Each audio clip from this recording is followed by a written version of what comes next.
बिस्मिल्लाहिर्रहमानिर्रहीम। अस्सलाम वालेकुम रहमतुल्लाहि व बरकातुहू। आप देख रहे हैं लर्न अकाउंटिंग और मैं हूं कमर सोहरवर्दी।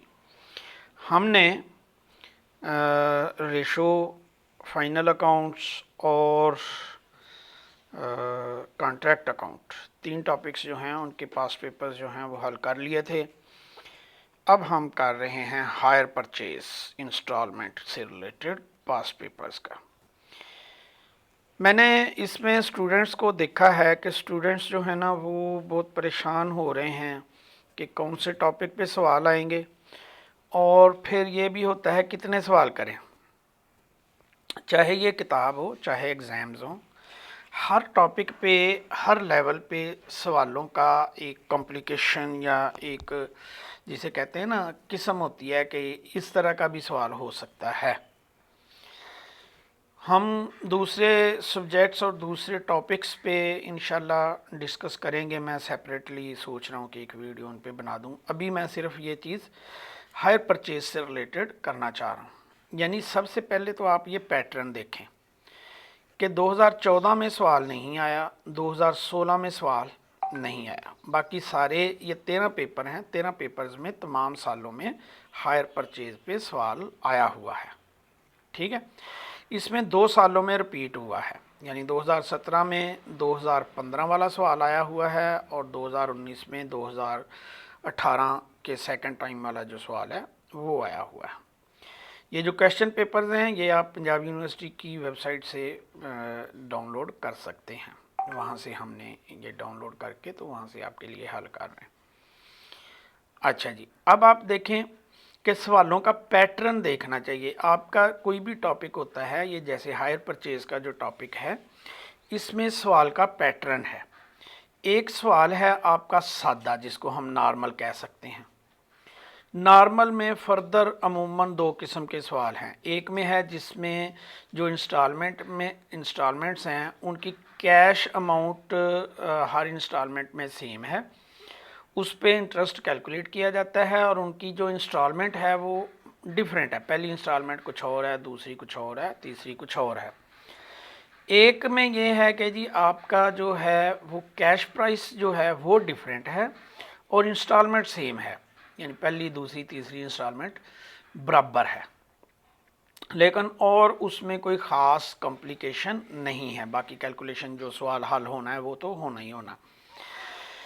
अच्छा जी, दूसरा जो है वो किस्म है जिसमें आप कह सकते हैं कि हमें एक फार्मूला दिया हुआ है या हमें एक फार्मूला मालूम है जिससे हमने पहले अपनी जो इंस्टॉलमेंट की अमाउंट है वो निकालनी है। ठीक है, वो हमारे पास इस टोटल 13 क्वेश्चंस में 4 दफ़ा ऐसा हुआ है कि हमारी इंस्टॉलमेंट जो है वो सेम है। ठीक है, तो आप देखें फार्मूला है, ये फार्मूला है, ये फार्मूला, ये फार्मूला, 4 सवाल ऐसे हैं जिसमें ये फार्मूला इस्तेमाल हुआ है। एक तो ये मतलब डिफरेंस है या एक सवाल में किसी में ये फार्मूला पूछा जा सकता है या इस बेस पे सवाल हो सकता है। फिर एक और चीज़ है उसमें है कि जी अगर वो दरमियान में जो है डिफ़ॉल्ट कर जाता है हायर परचेज़र, तो फिर क्या उसकी कैलकुलेशंस होंगी, वो भी है हमारे पास। एक सवाल फुल पोजेशन का है, 2 सवाल जो हैं वो पार्शल पोजेशन के हैं।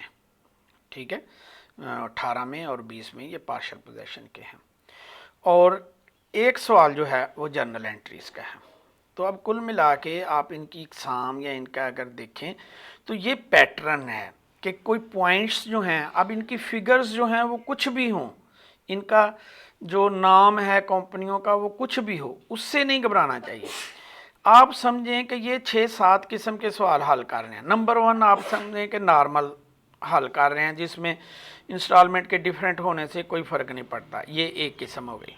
नंबर 2 फार्मूले वाला हल कर रहे हैं, जो बस फार्मूला एक दफ़ा लग गया तो आगे वो नॉर्मल है, लेकिन ये फार्मूला एक एडिशनल चीज़ आ जाती है। नंबर 3 हम अमूमन जो है वो अकाउंट्स बनाते हैं लेकिन वो जर्नल एंट्रीज भी पूछ लेता है। नंबर 4 हमारे पास फुल पोजेशन का सवाल हो सकता है कि जी आधी इंस्टॉलमेंट्स दी तो वो डिफ़ॉल्ट कर गया, तो अब उसने अपना एसेट वापस ले लिया, अब क्या करेगा, अकाउंटिंग कैसे होगी। नंबर 5 जो पार्शल पोजेशन वाला सवाल हो सकता है कि जी 3 चीज़ें दी, अमूमन 3 ही दी हुई हैं कि 3 चीज़ें दी, 2 वापस ले ली, ठीक है, तो उसमें जो है वो हमने कैलकुलेशन करनी। तो ये 5 किस्म के सवाल हैं और इनके लिए आपको फिगर्स पे और सवालों पे और कंपनियों के नाम पे और उस पे आपको कहने के डिपेंडेंट नहीं होना चाहिए। जैसे ये फार्मूले वाले जो क्वेश्चन हैं, इसमें 10% पे भी कैलकुलेशन है, 9% पे भी है, 12% पे भी है, ठीक है, तो उससे क्या फ़र्क पड़ता है, कोई फ़र्क नहीं पड़ता, ठीक है। आपके पास फार्मूला है, फार्मूला में आपने वैल्यू पुट करनी है और बाकी सारा कुछ कैलकुलेट हो जाना। तो ये चीज़ आपने जहन में रखनी है, उससे आपको प्रॉब्लम नहीं होगी किसी भी पेपर में। उम्मीद है कि ये छोटी सी ब्रीफिंग आपके लिए हेल्पफुल होगी और आपकी परेशानी को कम करेगी। सिमिलरली जैसे फ़र्ज़ करें कास्ट ऑफ गुड सोल्ड है, उसमें 3-4 किस्में हैं, किसी में वो मतलब प्रोडक्शन यूनिट्स को आगे पीछे कर देता है, किसी में मतलब इसी तरह जो हमारे कह लें कि कास्ट के सवाल हैं या फिनंशियल स्टेटमेंट्स में है, फिनंशियल स्टेटमेंट्स में भी कुछ ना कुछ कुंडी जो है वो आगे पीछे कर देते हैं इस तरह की, वो उन पे हम अलग-अलग जो है वो एनालिसिस करने का प्रोग्राम रखते हैं कि एक लंबा लेक्चर उस पर कल बना दें या फिर छोटे छोटे हर पॉइंट हर टॉपिक पे अलग-अलग इस तरह का एनालिसिस आपकी खिदमत में पेश कर दें। आप इन टच रहिएगा। हम अब सवाल अपने स्टार्ट करते हैं। 2014 में सवाल नहीं आया जी, 2014 बी में सवाल आया और पहला सवाल ही जो है वो फार्मूले वाला है। उन्होंने हमें एक cash price of the machine total price दी हुई है, रेट पर एनम दिया हुआ है, नो कैश डाउन पेमेंट, ठीक है, डाउन पेमेंट नहीं है, हाई परचेज प्राइस जो है वो 3 इक्वल इंस्टॉलमेंट्स हैं, लेकिन इंस्टॉलमेंट की अमाउंट नहीं दी हुई, वो हम फार्मूले से कैलकुलेट करेंगे, ठीक है जी। फार्मूला हमारे पास है, फार्मूला क्या है, फार्मूला ये है कि हमारे पास जो है वो है कि अगर वैल्यू जो है cash price after down payment वो ये बनती है, तो एनुअल जो इंस्टॉलमेंट है वो क्या होगी ये हमें मालूम नहीं, इंटरेस्ट रेट हमें मालूम है और नंबर ऑफ़ इंस्टॉलमेंट्स भी हमें मालूम हैं, तो फार्मूला हमारे पास ये है, ठीक है, यानी value of after down payment या जो कैश है जिसकी हमने इंस्टॉलमेंट्स करनी हैं वो ये है, ये हमने मालूम करना है। ए आई का हमें मालूम है 1 माइनस 1 ओवर 1 प्लस आई, एन क्या है, एन है नंबर ऑफ़ ईयर्स, जितनी इंस्टॉलमेंट्स हैं या जितने नंबर ऑफ़ ईयर्स हैं, तो इसको हमने वैल्यूज़ पुट की, ये 0.1 है, ये भी 0.1 है और ये 1 लाख है। ये जो 0.1 है ये सबसे ज़रब खा तकसीम हो रहा है, तो यहाँ इस तरफ आके ज़रब खा जाएगा और ए रह जाएगा और ये अंदर वाला जो है इसको हम हल कर लेंगे। यहाँ ये पावर 3 जो है वो मिसिंग है, हो गया, इसके मतलब पावर 3 कर लिया हुआ है। 1.331 ये इसका आ गया, 1 डिवाइडेड बाई 1.331 करेंगे तो उसका आंसर आएगा ये वाली रकम, तो 1 में से ये वाला माइनस करेंगे तो फिर आएगा ये वाला, ठीक है। तो इस साइड पे क्या हो रहा है, इस साइड पे हो रहा है कि हमें ये इसके साथ ये ए लगा हुआ है और इस साइड पे इसके साथ ये 0.1 से जब हमने ज़रब दी है तो 10,000 बचा है। अब 10,000 को इस 0.246852 से जब तकसीम करेंगे तो हमारी ये अमाउंट आ जाएगी 40,211। अगर इसको आप ये 0.75 से करते और इधर 0.25 कर लेते तो ये 40,200 के अराउंड आ जाती, तो वो फिर राउंडिंग फिगर थोड़ी बहुत बच जाती है, वो बहरहाल बचनी ही बचनी है। उसके बाद स्टेप 2 में हमारे पास जो चीज़ होती है वो ये होता है कि हमने ये शेड्यूल बनाना है। ये जितने सवाल हैं उनमें once we have the instalment amount, interest amount and cash price amount, only we have to make this schedule. If you have this schedule you can solve all this problem. बाकी जो है वो सिंपल 2-3 एंट्रियां हैं, simple, उनकी बार बार repeated कह लें कि एक रेपुटेशन है, लेकिन वो ये नहीं है कि जी आप उसको कॉम्प्लिकेट नहीं कह सकते। तो ये शेड्यूल क्या है कि हमारे पास ये टोटल इंस्टॉलमेंट है, इंटरेस्ट रेट हमने टोटल साल का कैलकुलेट कर लिया, इसमें से ये माइनस करके हमारे पास कैश इंस्टॉलमेंट आ गए। ठीक है, फिर नेक्स्ट ईयर ये तो सेम रहना है, ये हमने बाकी अमाउंट पे इंटरेस्ट कैलकुलेट किया है, ये आ गया, और बैलेंसिंग फिगर ये आ गई, ये हमारा अब ये कैश बचा है, इस पे इंटरेस्ट ये बनता है, इसमें से ये माइनस करेंगे तो ये आ गई, तो हमारे पास नील बचता है। ये राउंडिंग फिगर है, 0.11 समथिंग, अगर 0.33 सबके साथ लगाएंगे तो ये ज़ीरो हो जाएगा, तो हम उसमें जा नहीं रहे, इसको राउंडिंग फिगर पे, इसको कोई एग्जामिनर भी माइंड नहीं करेगा। ठीक है जी, तो ये आपका शेड्यूल बन गया। जब ये शेड्यूल बन जाता है तो अब एंट्रीज़ क्या हैं? एंट्रीज़ आसान है। 3 साल के लिए हमसे अगर सवाल के ऊपर आए तो हमसे मांगा prepare higher vendor account in the books of Raza limited for 3 years. हमें सिर्फ एक अकाउंट बनाना है और कुछ भी नहीं करना।